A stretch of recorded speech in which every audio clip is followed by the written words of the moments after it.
draw a round of applause because we all love you so much, Dawn. Thank you.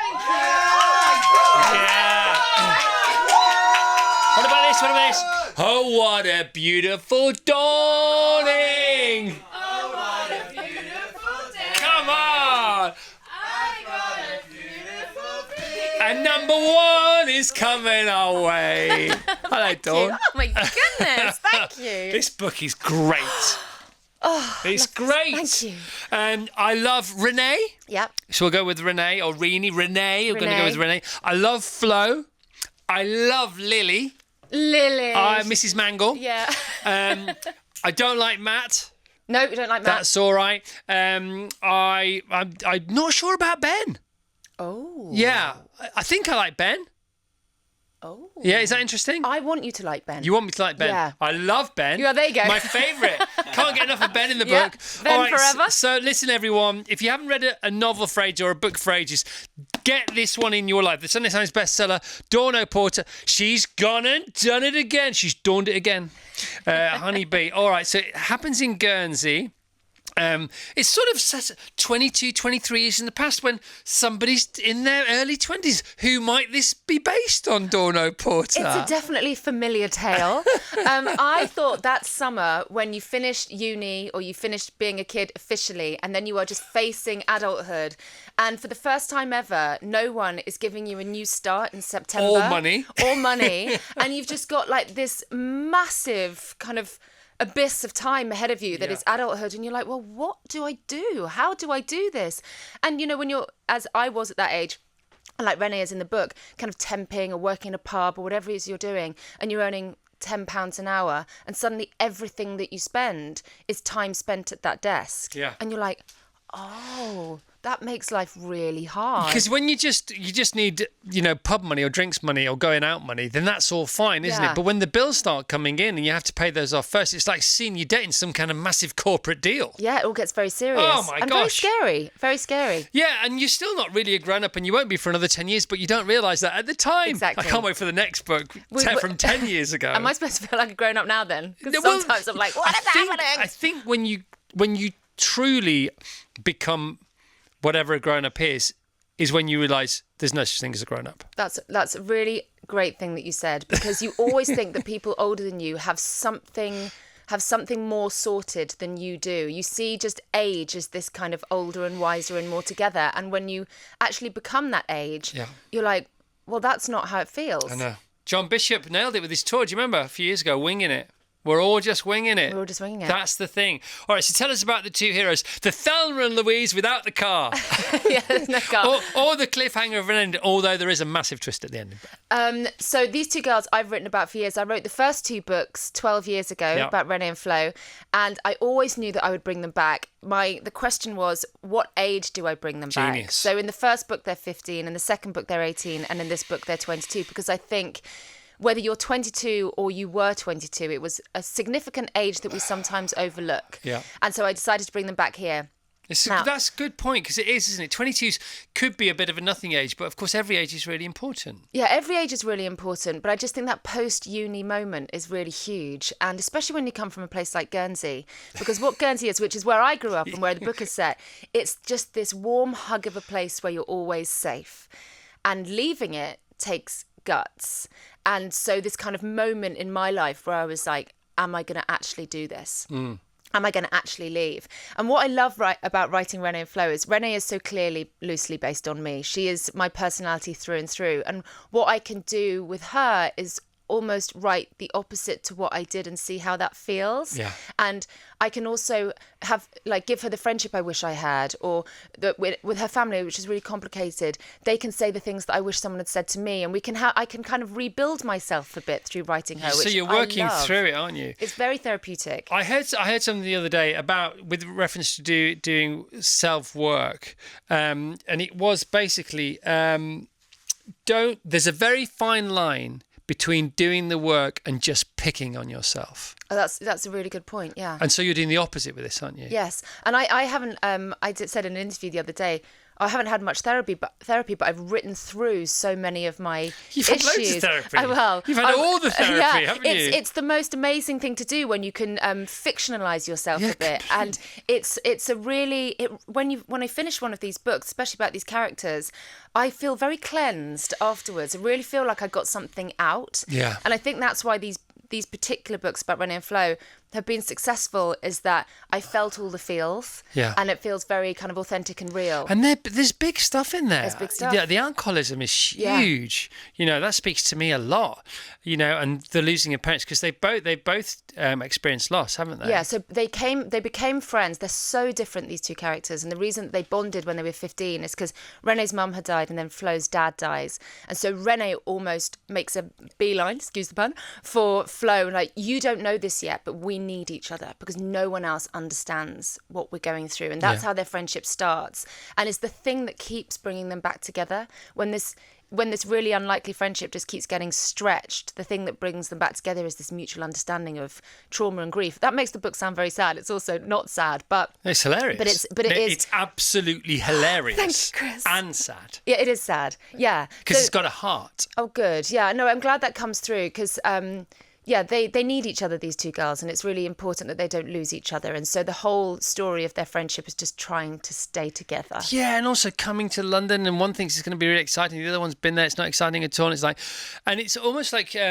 she's sort of, her senses are overwhelmed, Renee's senses, because she's the big dreamer in a way, isn't Yeah. she? You know, she can't wait to get here, and then she gets here and she thinks London is out of control. She thinks a bomb must have gone off, you know, and Flo says, no, this is what London's like. Yeah. And she's so shocked, and I felt shocked for her, having lived here for 35 years. Well, I remember it really. I mean, I loved London when I first came here. As a Guernsey girl, I thought London was just the most exciting, amazing place, and I still do. I think it's the best city in the world. But when you come from a small town place, especially a small island where you've had no connection to cities in your whole life, it is overwhelming. Sitting on a bus, Renee has this moment which was like, I'm sitting on this bus, I think I'm going to fall off it because it's got an open back. And secondly, how long does it take? And I think Flo says something, it was 40 minutes. 40 minutes Yeah. on a bus! How far are we going? She's Couple of miles? That's a normal day. You do that twice a day. This is insane. What are people doing? But for that in London, with regards to Guernsey, you know, you go to America and they drive for like 9 or 10 hours on a regular basis, Yeah, don't that's they? true. It's true. I've just been living in LA, and like being in your car for hours a day is just Not a problem. completely normal. Part You of the just think deal. That's normal. Now I live here, I'm like, what are we doing? Because That's everybody's not normal is okay. everybody's normal. Yeah. That's the thing, isn't it?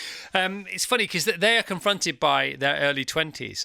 And as you're reading this, you think, oh, God, I so wish to be back there. You know, first jobs, temping in an office, which is sort of one level up from working in a bar, as far as she's concerned anyway, as far as Renee's concerned. And then I was talking about to Showbiz John, our exec producer, who is one of the greatest people you'll ever meet. And he says, oh, well, it's so funny because I used to be a runner, which is not dissimilar to Renee's job as a temp in the marketing place, with Dawn at Princess Productions in Notting Hill. Now, there's so much there that people are, what the heck are you talking about, Evans? Just speak to that a bit, because that's very this, isn't it? It's very this. So, I mean, so I moved to London and got a job as a runner in whatever production company A runner it was. is a dog's body, but Yeah. somebody who you would almost pay to be the dog's body because you know you're going to learn so much and it's going to be so exciting. Well, this was back in a day of TV when no one has got their own audience. So I'm sure there are runners now with 2,000 followers on Instagram who have their own kind of level of celebrity before they've even walked in the door. This was back to roots. You had to work up through the ranks just by actual human interaction. Yeah. There was nothing from elsewhere giving you any power at all. And I look back on it, I'm so glad that I came through the industry in that era, that last nugget of time where you turned up to a room and that was your existence for the day. You didn't exist anywhere else. Yeah. And you had to work so hard. You had to make everyone like you. You had to kind of hope that the producer you were working with would take you on to their next job, and suddenly you'd find yourself being production assistant or researcher or just moving up in the ranks. And it worked in my case. And I see loads of people that I was runner with who are now producers. Yeah, so Princess Productions was a company run by the wonderful Henrietta Conrad. And she was part of the Big Breakfast gang. But the Big Breakfast gets a mention. It does. In the It does. book. That was very like Big Breakfast The weather era. girl from the Big Breakfast, boom. Yeah. She gets in the clubs when other people don't get in the clubs because her name is on the list. Yeah. You are coming in. But they made loads of different... They made Sunday Brunch and all this kind of shows. So the show that I used to book audiences on the Ruby Wax show. Right, Ruby there Wax you is daytime chat show, which was really fun. Yeah, cool. And like, what a steep learning curve. And that's the chandelier. It's the hockey stick curve, isn't it? Yeah. That's what you want. And that gets you here to Yeah. where you are today. Exactly. But I also temped on reception a lot as well. Before I went into TV, I was a temp. And I've always wanted to write about that because being a temp is so strange. You get I put on a reception where essentially you're like, strip all personality, please. You're this functional, operative person. Don't be too much. Don't be too little. And I remember working in one office where there was this kind of group of guys, and it was a very male office, and they used to just kind of gather around the reception desk and talk to me. And I was, quite flirty in my early 20s, so I quite enjoyed that. And we got told off by an office manager once for like this congregation of boys around my reception You desk. were loving it. I loved it. You were the bee. I was the bee. Queen bee. And so I've always wanted to put one of my characters on reception. This is where Renee comes in so handy for me, because anything that I've ever wanted to write about that I've experienced, I can put her into that situation. Yeah. Are you a bit of Flo as well? Because for me, you're a combination of the two. Yes. That's it, isn't it? Yeah. So in fact, obviously, all these characters have a bit of you in them. Yeah. There's a lot of fashion in there. There's a lot of fashion in this one, always. And so Renee is the, my outward personality, but sometimes I do have this kind of protective barrier that I will put up in certain situations, and that's Flo. She is surrounded by a protective barrier, and her life is very difficult. I'm definitely more Renee, but I can feed those bits of me into Flo. And it is non-stop. It is laugh a minute. It is cry every now and again, and it's profound handbrake. Oh, I need to think about that for a bit more as well in many, many places. You talk about both Renee and Flo losing a parent, but it starts with the loss of somebody's parent who was a former schoolmate of Renee's, who she didn't like, but she goes to the funeral anyway. It's great, Dawn. Good, thank you. Isn't that cool? But I think that's quite an interesting thing. I was like, if you had an enemy or someone who was a real problem in your life and you found out they died, you'd quite want to go to the funeral and just sit there and watch and observe and see who else turns up. So you get, they're both there for were different you right reasons. or were you wrong? Well, yeah, Renee's there just as a pure nosy busybody, just wanting to kind of go ha, which is terrible. And Flo's there because she wants closure from this person, and she wants to physically watch the coffin go in and disappear so that she can let that go. And in that glorious way between them, she goes there to watch the coffin disappear, and Renee distracts her at that exact moment so she doesn't actually get to see it anyway. And that's such a typical moment for Renee and Flo, where Renee's need for attention is so huge that Flo keeps missing the mark on what she's trying to do. And I love that dynamic in a friendship. Yeah, and Flo's frustration is that Renee, who's chaotic, it all seems to work out for her, even though she's chaotic. And she's using the strategy of organisation, but that isn't working out for her. And it's because Renee surrenders to every moment, whereas Flo tries to control everything. Exactly. And that's not that's not how it works. They end up in the flat together, which is great, again, for loads of different... James is out doing his thing and all that gets mentioned. And they end up in this flat together above this old lady who you name. They give her the nickname Mrs. Mangle because she's a grumpy old lady downstairs. But guess what? She's not grumpy at all. She's lovely. And she's got her reasons. She's got this stuff going on. And she's amazing as a human being. She reminds me of the old guy in the movie Up. Oh yeah, that's not dissimilar, because nobody's born grumpy and old. We're all born ungrumpy and young. But it is so true. But also this, what will always be a theme in my books is the how we judge somebody. Totally. If someone is acting badly, unkind, anything, we decide they're awful before we take a step back and go, what might be going on for that person today? And so I like the kind of unravelling of the truth behind grumpiness. You offer an olive branch of redemption to Matt at the end, don't you? Yeah. Well, you know Who is Matt? Who is Phil? Tell us about the office pool. Tell us about Chloe. So she's gone into this, they're both in this office environment, and Matt is the kind of rugby lad who immediately fancies Renee and kind of flirts with her and goes after her. And because it's Renee, they do get to it one night. And then he sort of can't let it go. And she doesn't want anything to do with him. And in the end, I'm like, we've got to give that kind of guy a sensitivity as well, because as he's making all these advances on her and she rejects him, that actually hurts and batters his ego. So I wanted to give him a moment at the end where he's not all awful. And what about Chloe? Chloe is quite loosely based on someone I used to work with, actually. She's clearly, because she's so precise as a person. Struts into the office every morning looking absolutely fantastic, all very stylish, very trendy, and it's all there, but somehow it's not quite beautiful and inviting in this kind of weird, kind of And stoic way. Why is that? Well, stay tuned to find out. Stay tuned Let's to not find go out, there. yeah. And also, who's the other lady in the office? Georgina. Georgina, who's like, just sounds like an amazing human being. Well, so you know when you meet someone, when you are a woman and you're so uptight about yourself, your looks, your everything has to, you think about it all the time. Then you meet someone that really doesn't worry about those things. And seems so happy, and is the happiest is all the more person. attractive for it. Exactly. By the way, Yeah. and seems to have something going. You think she's happy. She can't just be happy because she's carefree. She must have something else going on. Well, guess what? She has got something else going on. But let's not go there either. It's good, isn't it? It's good. How good does your book sound? As I'm sort of paraphrasing it I back love to it. you. You're making me want to read it. Oh my gosh, it's so good. 371 pages of absolute gold.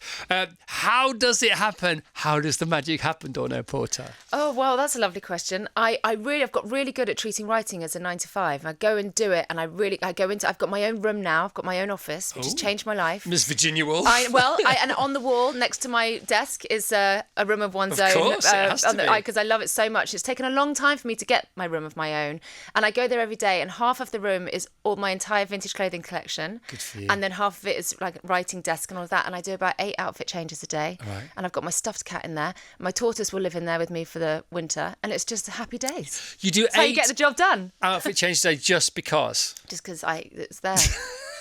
I always think, like, what are my neighbours thinking? If the girls could have been more in love with you, which they couldn't, they've just become more in love with you, haven't they? Oh wow, it's so cool! It's so cool. This is screaming screenplay. Thank you. Oh, Come on, who doesn't want to see these two on the silver screen bringing this book to life? Well, that's fairness. I've written the script for Paper Airplanes, so maybe. Oh my maybe gosh. one day. To me, it's like you could adapt it in an hour for the screen. It's great. Thank you, darling. Anything else you'd like to say about it? About life? So about I will this? say it is a sequel. It's the third in a series, but you don't have to have read the others. No. Well, I did. To be honest, full disclosure, I had no idea about the other two. Now that you've said it, because we've talked about them in the past, but I just forgot about them. Yeah. And so I parachuted. Well, I didn't even know I was being parachuted into behind enemy lines with this one. I just thought I was at the foot of some kind of gorgeous mountain somewhere, and off I went. Oh, it's so lovely. So yeah, if you love the book, you can go back to the others, but it don't won't. need to. Yeah, you don't need to. It really, it catches you up pretty quickly, I think.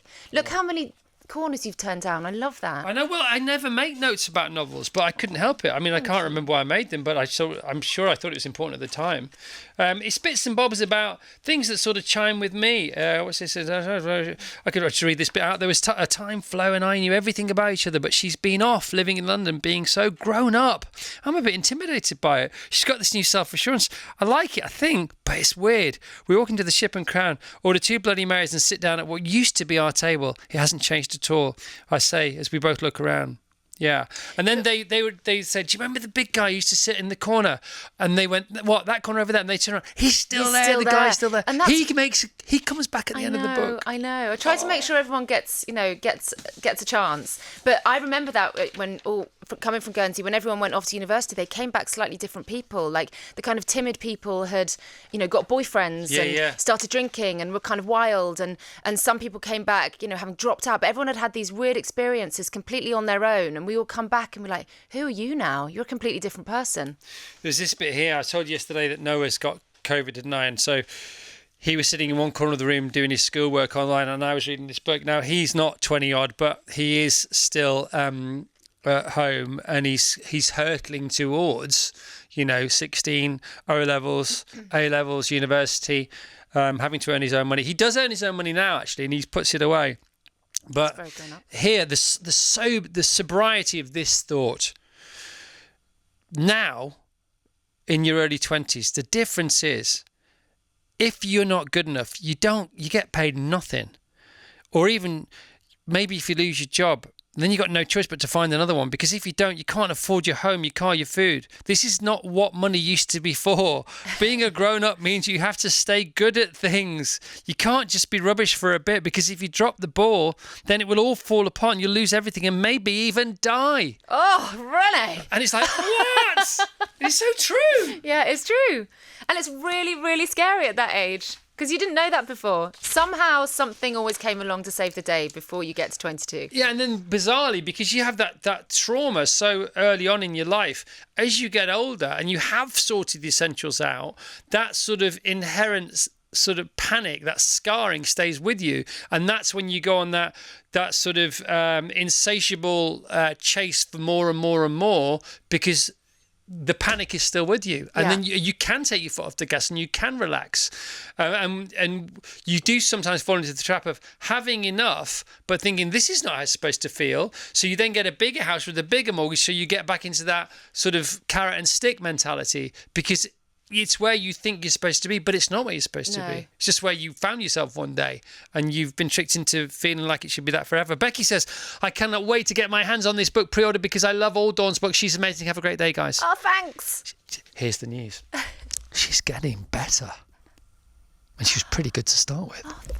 Do you think the O Porter thing helps you with the Irish Times bestseller list as well? Maybe. I mean, the island has been very kind to me, which is really nice. Do you think there's some correlation there? Or Well, not? maybe I'd say the Irish husband is equally as helpful. Yeah, that's what I mean. Yeah. You're the Irish sort of Yeah, maybe. string to your bow. I definitely feel like they've taken me in, which is Val lovely. says, I love Dawn. I adore Dawn. What she says about revisiting and reviewing your past youth is so true, and she's inspiring me to get writing myself. Oh, good. You've also visited our good friend Mark Wogan recently, haven't you? Who I love. I know you love him. And What a lovely man. I think you star in today's episode of Spooning. I do. That is out today. Yeah, he spoon-fed me with a blindfold on. It was quite surreal, but Yes. absolutely lovely. So there is this podcast. We talk about it a lot. We haven't talked about it for a while. It's Mark's podcast. Dawn is on my podcast today. A lovely person. And again, from your book, he says, nowadays there is a mindset which is do the opposite of what you want. Because when we want something, it's usually to our own detriment in the end. And if you do the opposite to what you want, it invariably ends up being what you need. And there's a lot of that in the book, isn't there? I guess there is a lot of that in the book. Counterthink. Yeah. It's a very hard thing to actually do in practice, though. It's a hard thing to do in practice, but if you practice it, it becomes less difficult. Yeah, interesting. So an example would be, I want what if it's like a job? I want a job. What do you do then? You want a job and you load the basis for you getting that job, but you drop the expectation of that happening, and you fall in love with the process, and you take all the things you learnt from giving it all the beans, immersing yourself totally in that process. So even if you don't get it, you have had progress. I love that. That's the line. Fall in love with the process. Yeah, and so- that's something I'm talking to my kids a lot at the moment, is they want to be really good at things. And so they'll do well at it once and then be like, I'm great at that. And then the next time they don't do well at it because there's been no process in the build up. And so that's the bit you've got to enjoy. Progress. If you become stuck, it's a killer. So even if you're doing really well and you're earning a really great wage, if you become stuck in it, it still doesn't feel great. Whereas if you're not, you're not earning maybe, whatever it is you want, or you're not living where you want, but there is progress, then I think we're meant to move, aren't we? Yeah. We are meant to move on a daily basis. And if that's not in your life, you've got to reintroduce it into your life. I wish you all the best. I wish you're so good at spreading love and spreading joy and opening up things for us all to talk about and converse about and think about, even on our own. Your book is like, it's the companion. This book is like a companion many people won't have unless you'd written this book. So well done. Thank you so much. That means so much coming from you. It's awesome. It's That's awesome. also, you've been so quiet. Honeybee is out because he hasn't read it. That's why. Honeybee is out today. I've read about 60, 70 pages, and I'm loving being with Flo and Renee. Oh, thank you. I didn't mean to you suddenly give me the praise. No, I no, just but- noticed that he's been so here's the thing. And that's just, how good do you think I am? That's not what I meant. I listen to you, and there's more of you when I listen to you. I can't wait for my 20-year-old daughter to read it. I can't wait for my wife to read it because she spent a lot of her childhood on Alderney, which is basically Guernsey, Oh, wow, isn't it? yes. Yeah. I love And so Guernsey. it'll speak to her, it'll speak to Emily as well. But first of all, I want to finish it myself because I'm really enjoying it. Oh, that's lovely. Thank you so much. I feel like I really said that. That's actually not my intention. Anybody else wants to tell Dawn how great she is Yeah, before she if you goes? want to come in one by one and Yeah. just give me a compliment, Anybody that would else? be great. I love you, Dawn. Thank you. Mark Thank Wogan you. loves you. Thank you. Who else are you going to go and see today? I am I've got my party tonight. I've got my launch, launch party? Yeah, I've got my launch Where's party that? tonight. It's at Langan's How many Brasserie. outfits are you taking? I've got one. I have got this enormous yellow sequin caftan. Of course you have. So I just look like a big dripping blob of honey. Great. It's great. I can't wait. I hope you have all the fun. Thank you, darling. Well done. Congratulations. Dawn Porter, Honeybee, out today. Get it in your life. It is a fantastic book. Whatever age you are, whatever sex you are, whatever mindset you have, it is a winner. A massive winner. Virgin Radio.